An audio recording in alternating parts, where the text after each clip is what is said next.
Welcome everyone. Today I wanted to discuss 3 recommendations I had for you from the Criterion collection, but also from the Film Foundation. So they're found in both. If you aren't familiar with the Film Foundation, this is a really awesome nonprofit organization. My understanding is that Martin Scorsese founded this in the 90s to help protect films and preservation and films that were lost. I will link in the description more information about this, but different directors of great renown have been involved with this, such as Robert Altman, Francis Ford Coppola, so you can check that out, and I encourage you to do so. The first of these from that preservation, from the Criterion collection, is a really special, really magical film, really imaginative film called Tuki Buki from 1973. If you look this up on the Criterion channel, it will say that this film is alternatively manic and meditative, and widely considered one of the great, most important films from African cinema. And I totally agree with this. It's a gorgeous, great film that makes great use of color, even in some drab environments, through anything. Be that, some clothing, food, tomatoes, cars, clothes, you name it. It's a really pretty, nice film. When I was rewatching this, the vitality, the life, the exuberance of the characters was just really captivating to me. But if you haven't heard of this before, these 2 young lovers leave Dakar for the glamour and comforts of France, but their escape plan is beset by complications, both concrete and mystical, again from the Criterion channel. And this film does seem to play around a little bit with reality. And like I said, it can be kind of manic. It can be really disturbing in some ways. There's a real slaughterhouse scene in here, and some of the ways that the animals are treated, it's shocking, it's cold, it's cruel, but I think it serves a purpose within the film and also to document, quite frankly, reality. But it's a fascinating film. There's a motorcycle in this that one of the characters rides, and it has cow horns on it. And there's a part where one of the characters basically mocks this person who's riding this because he's supposed to be this student, but instead he's kind of immature. He doesn't seem to have much of a desire to be educated, but for him it's really, I think, a symbol of freedom. You're going to hear a song about Paris a lot in here as well. There's class struggle in here, tongue-in-cheek commentary, but I really think the film's going to stay with you. There's a great scene. Every time I talk about this film or think about it, there's a scene where this woman talks about someone having jumped off a cliff into the sea, and she's like holding this knife, and it's terrifying.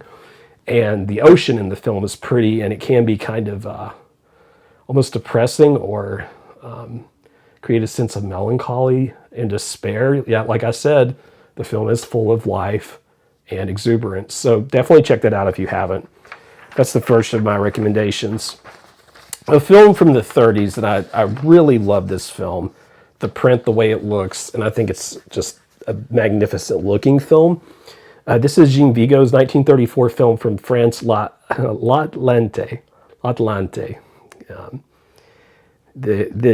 I was looking at Orbit DVD, the physical media company that sells all kinds of great physical media, and they have a pre-order on a Curzon set, and I love this description of the director.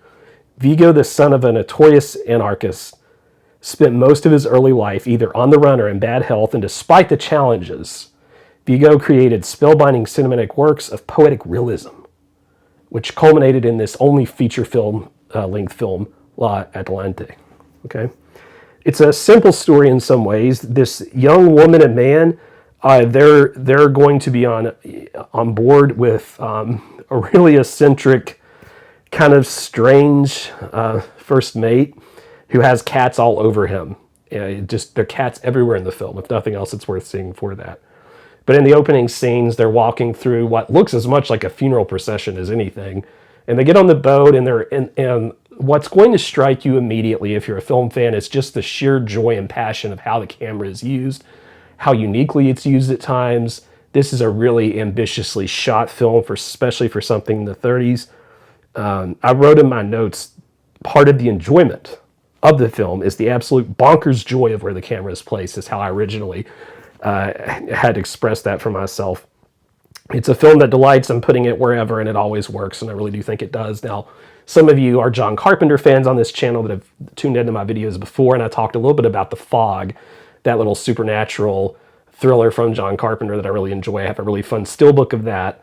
The fog in here has not quite that effect maybe, but it is kind of spooky and mysterious and eerie. Think about, the short story, The Most Dangerous Game, something like that. I think it adds a little extra level to it, but that first mate, that guy that has the cats all over him, I mean, there's a scene where he shows the wife of the other character some of his stuff he's collected from around the world, and it's really smart. She like opens up this cabinet or something, and there's this just jar of hands, just like preserved hands, like, and she's like, what's that? It's like, oh, it's all that's left of my friend, is his hands. So the guy is really eccentric, really weird. I almost made it sound like a horror movie. It's not.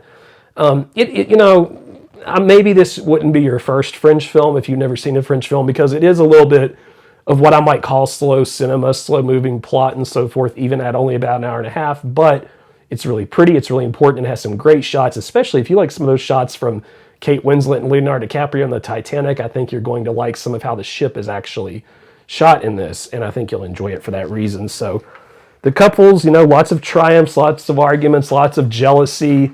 They kind of get separated from each other at a point, some of the classic rom-com tropes, but definitely check it out, okay? And the last of these, and probably my favorite of this list of three, is a film I just find to be absolutely spellbinding from top to bottom. Now, I've talked before on my channel about Satyajit Ray and his films, but there's one this is called The Music Room. It's from the 1950s India, and I know the trilogy with. Let me look at what is the trilogy called? That he said, the Apu trilogy. I couldn't think of it. I was looking there at my shelf. He's famous for that, but this particular film is a lot different from that series. There is this older aristocrat that the collection calls a fallen aristocrat, desperately clinging to a fading way of life. But he has this great joy, this great memory, this sort of space that he still holds sacred despite the crumbling life around him, and that is his music room. And there's some plot element, some things happen in the plot where he really wants to have expensive guests, different performers and so forth, come and share their music and their talents. And it's my understanding that at the time these were, in the 50s, were actually real life, like celebrities maybe. I don't know too much about that, so I don't want to misspeak there, but the performances and the music are enchanting, and that's kind of a bonus to this film. Some films, I think, get a lot of extra from great music, art, decor, because the rooms are gorgeous. There's a really pretty mirror. And those performances, like I said, are spellbinding, enchanting. But there is a chandelier in this film, and it's constantly referred to. The point of view, you'll see the chandelier, and that has one of those great foreshadowing symbols, that chandelier, and so you'll really pay attention to that, and that really pays off. There are other shots in here that I really like that I found to be symbolic or whatever, but Roger Ebert was a big fan of this film as well. And I wanted to read you a quote that I thought really kind of captured some of what I'm saying. So if you go to Roger Ebert's great movie list and reviews, you would find this, where he said that The Music Room is his, being Ray's, most evocative film, and he fills it with observant details. The insect in the glass, the bliss of an elephant being bathed in the river. That is really cool. The joy of the servants reopening the dusty music room, the way the chandelier reflects one of the character's states of mind, the way when the servant sprinkles the guest with scent, he adds an extra contemptuous shake for this character. And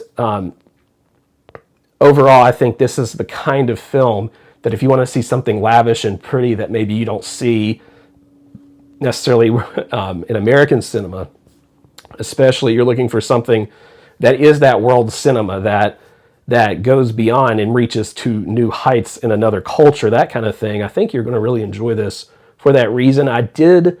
It's funny because he has these disagreements with his wife, and I did find him to be likable despite being a fallen aristocrat. Probably not most of the time something I would be very sympathetic with, but given that he actually does have some good intentions with music and art and so forth, it is a really enjoyable film. And I do recommend you check out Satyajit Ray's 1958 The Music Room. Those are my 3 recommendations for today.